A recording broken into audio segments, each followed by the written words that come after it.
balak mo yan pormahan. Isa lang ang mapapayo ko sa'yo, dapat mo lang natimbrihan na iisa. Team Forecast ka na.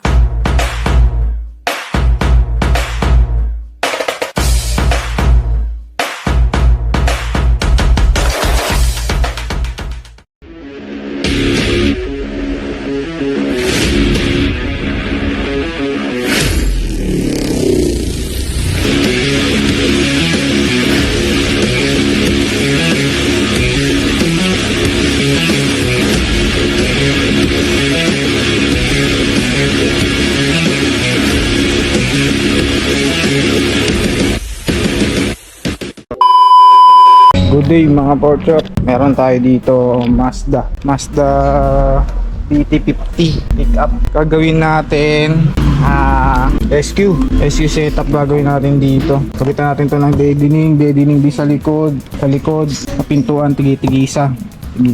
Tapos ito yung gamit, ito yung wiring kit, H4, rainbow din na separates. Ilang watts ba to? 80 watts RMS, 60 watts max. Ito yung separates natin. Ito naman yung coax. Yung coaxial natin, ha? Ito yung coax niya. 20 watts, 60 watts RMS. Gawin natin, deadening muna tayo. Kalasin muna natin to. Ito, nakabit na natin yung pag-bonus natin. Ayan. Yan na rin yung ginamit ko na spacer niya dati, yung OEM.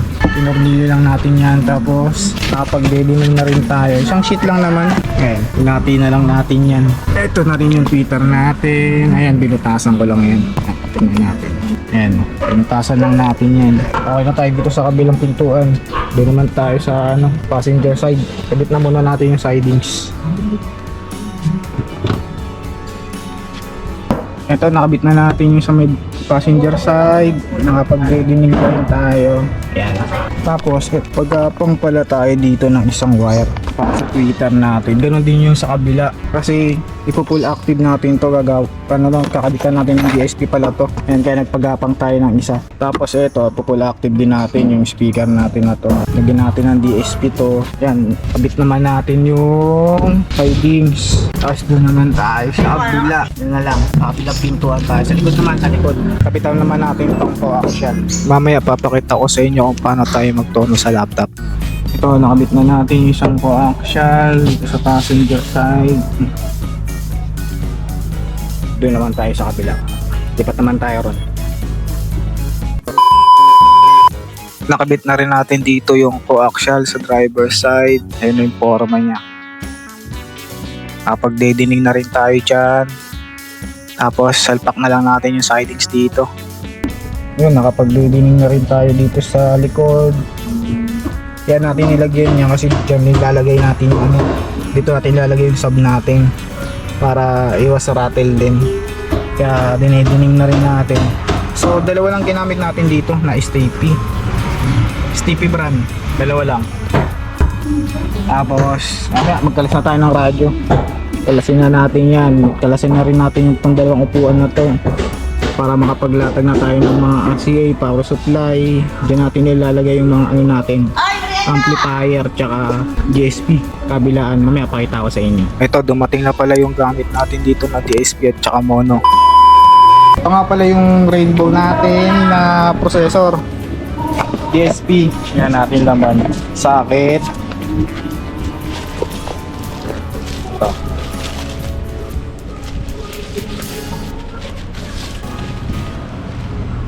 4 channel DSP amplifier, 4 channel siya.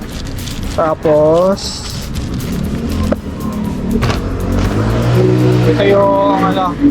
ito yung mono natin na 1.2 plus D. Ito yung ampli natin. Ito yung magdadrive sa digits natin.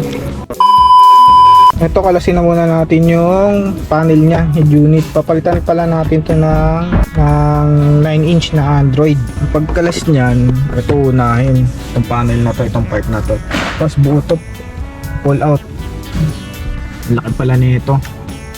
Papakita ko sa inyo. Ito nga, kinakalas na natin yung panel nito. Dito medyo nahirapan tayo kalasin yung socket ng hazard kasi halos dikit dun sa itaas ng air duct eh. Kaya medyo nahirapan tayo tanggalin dito. Ito, pull out na to. Dito na natin pala ipupesto yung mga ampli natin. Yung mono at yung DSP kasi hindi po pwede dun sa kabila eh. May module yun. Negative na tayo dito mga boss. Kaya dito na yun napunta. Ito na yung final natin. Yan yung magiging forma ng mono tsaka yung DSP natin. Ngayon, tanggalin muna natin tong center console para dito tayo magpapadaan ng RCA tsaka yung pamboses natin papunta naman dito yon sa DSP natin. Yan, ipo-full active kasi natin yun 4 channel.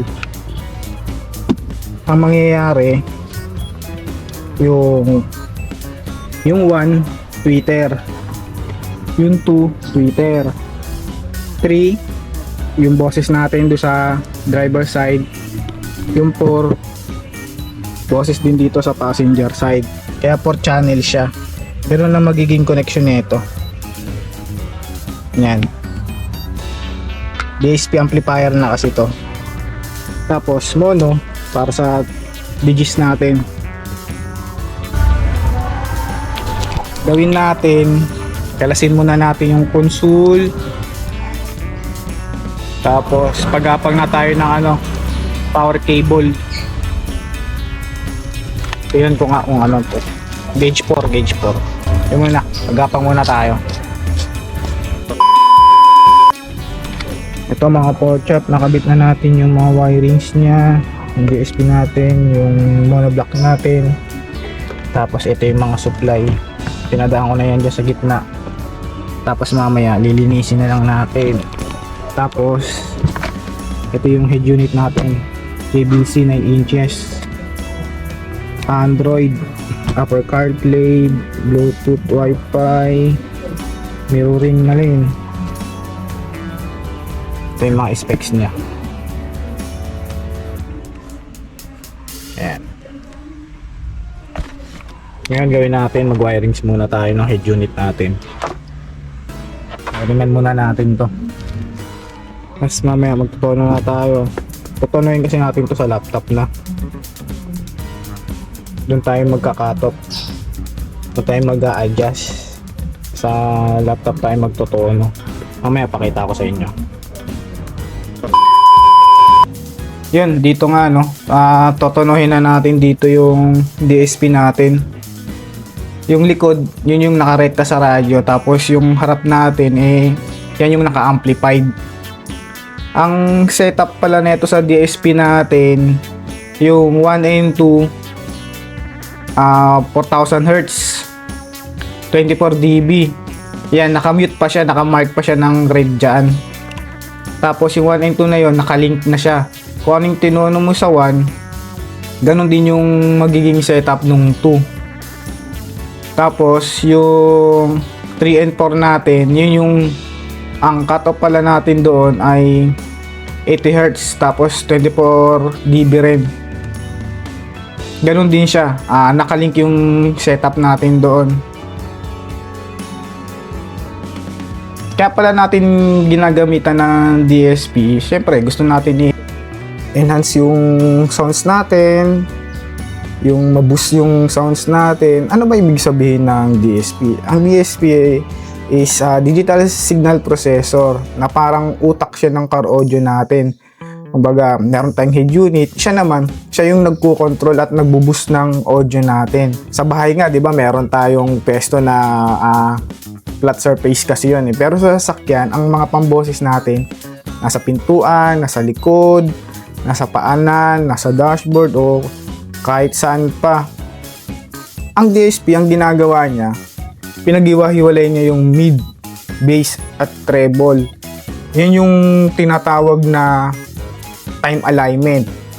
Meron pa tayo equalizer, 'di ba? Meron tayong crossover, meron tayong sound staging. Ang sound staging, yan yung pag nag-time alignment ka, pag ang boses mo nasa baba, ginagawa niya, nilalagay niya sa level, inaangat niya, kumbaga ang boses mo para kang nasa concert hall, nasa ibabaw ang tunog. Yun ang Yun ang tawag sa staging. Tapos sasabihin ng iba na, boss, pang competition lang yan eh. Hindi naman pang competition ang DSP. Kumbaga, nasa tao na rin eh. Kung mahilig ka mag-sounds, kung gusto mo talaga i-enhance yung audio mo, bakit hindi, di ba? Kabit mo, oo, medyo pricey nga siya. Pero yung tunog na gusto mong makuha, na quality, matutuwa ka, di ba? Kasi, yan ang hilig natin eh. Audio, di ba? Kung gusto mo namang mahina lang yung volume, tapos klaro yung boses natin, yung clarity, isa lang naman sagot dyan. Mag-processor ka, syempre, di ba? Yun nga lang, kanya-kanya tayo eh. Depende tayo sa, sa budget natin eh, di ba? DSP ang sagot. Eto, tingnan natin yung yung setup natin, painggan natin.